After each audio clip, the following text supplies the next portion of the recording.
Assalamualaikum warahmatullahi wabarakatuh. Sebelumnya, apa sih, Cok? Gue mau ngomong apa sih tadi? Ulang. Assalamualaikum warahmatullahi wabarakatuh. Sebelumnya, terima kasih kepada Bapak Dria Wirawan selaku dosen pengampu mata kuliah komunikasi bisnis kelas D. Di sini kami dari kelompok 7 yang beranggotakan saya sendiri, Muhammad Umar Rizky, kemudian ada Damar Widi, ada Indira Gina, Daniel Herlan, dan Dayu Mega Putra.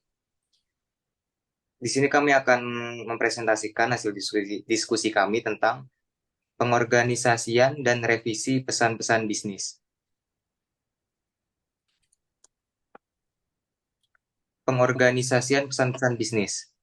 Hal-hal yang menyebabkan pesan-pesan tak terorganisasi dengan baik, yaitu yang pertama bertele-tele, memasukkan bahan-bahan yang tidak relevan, menyajikan ide-ide secara tidak logis, dan informasi penting kadangkala tidak tercakup di dalam pembahasan. Lanjut, pengorganisasian pesan-pesan bisnis.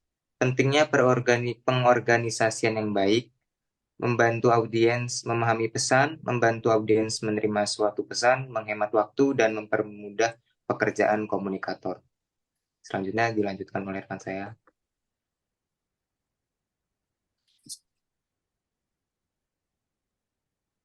Lalu saya akan melanjutkan materi, yaitu pengorganisasian pesan-pesan bisnis. Pengorganisasian pesan-pesan melalui outline, yaitu mendefinisikan dan mengelompokkan ide-ide dan cara menentukan urutan dengan rencana organisasional. Next.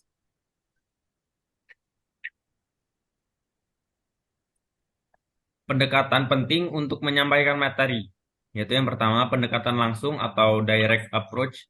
Pendekatan langsung sering disebut juga dengan istilah pendekatan deduktif, di mana ide pokok muncul paling awal kemudian diikuti bukti-bukti pendukungnya. Pendekatan ini digunakan apabila reaksi audiens cenderung positif atau menyenangkan. Yang kedua, pendekatan tak langsung atau indirect approach. Pendekatan ini sering disebut juga dengan istilah pendekatan induktif, di mana bukti-bukti muncul terlebih dahulu, kemudian diikuti dengan ide pokoknya. Pendekatan ini digunakan apabila reaksi audiens cenderung negatif atau tidak menyenangkan.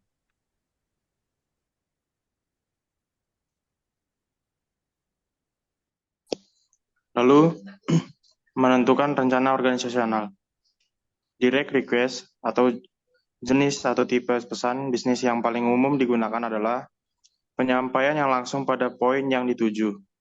Direct request dapat berbentuk surat maupun memo, misalnya komunikator tertarik terhadap suatu produk baru dan berkeinginan sekali mengetahui berbagai hal tentang produk tersebut, seperti karakteristik, harga, cara pembayaran, dan sebagainya. Maka komunikator dapat membuat surat permintaan langsung. Next. Menentukan rencana organisasional. Pesan-pesan rutin, youth news atau Godwill. Jika komunikator memberikan informasi rutin sebagai bagian dari bisnis tetapnya, para audiens kemungkinan akan menjadi netral. Jika komunikator mengumumkan penurunan harga, menerima suatu undangan atau ucapan selamat dari teman sejawat, audiens akan senang mendengarkannya. Jadi, pesan-pesan rutin, good news, atau goodwill lebih cocok dengan menggunakan pendekatan langsung. Materi selanjutnya akan dibacakan oleh teman rekan saya. Baik, selanjutnya pesan-pesan rutin dan good news. Pesan-pesan rutin yaitu pembuka menggunakan pernyataan ide pokok, pertengahan atau isi, penjelasan rinci, dan penutup menggunakan mengingatkan kembali ide pokok atau mencakup pemikiran penutup yang berorientasi ke depan. Dan good news atau berita atau kabar baik menggunakan pembuka pernyataan good news, pertengahan atau isi penjelasan rinci, dan penutup mengingatkan kembali good news atau mencakup pemikiran penutup yang berorientasi ke depan. Rencana organisasional untuk pesan-pesan singkat. Reaksi audiens tertarik senang, tidak senang, dan tidak tertarik. Rencana organisasi, direct request, pesan, maaf, rencana organisasional untuk pesan-pesan singkat. Yang pertama, tertarik, direct request, mulai dengan permintaan atau ide pokok, rinci dan detail, rasa hormat, adanya tindakan khusus. Senang, rencana organisasinya, pesan rutin, good news, dan goodwill.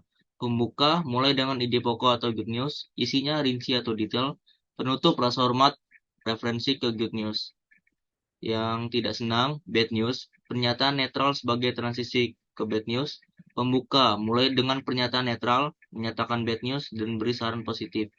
Isinya, beri alasan yang rasional dan logis. Penutup, rasa hormat. Tidak tertarik, pesan persuasif. Pembuka, mulai dengan pernyataan yang mengundang perhatian.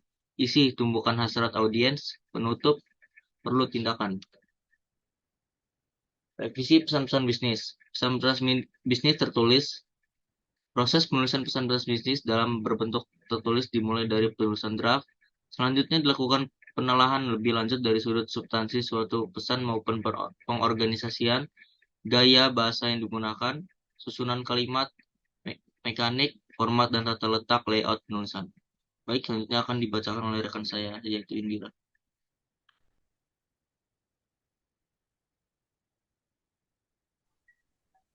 Baik, selanjutnya revisi pesan-pesan bisnis. Pesan-pesan bisnis lisan. Pesan-pesan bisnis yang disampaikan secara lisan, antara lain penyampaian pesan-pesan bisnis melalui rapat atau pertemuan bisnis, negosiasi, dan presentasi bisnis.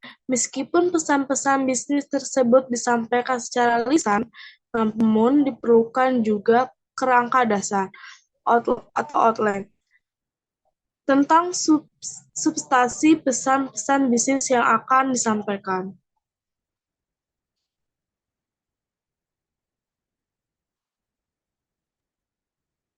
Itu materi dari bab 6 yang dapat kami sampaikan dari kelompok kami. Kurang lebihnya kami mohon maaf. Terima kasih. Wassalamualaikum warahmatullahi wabarakatuh.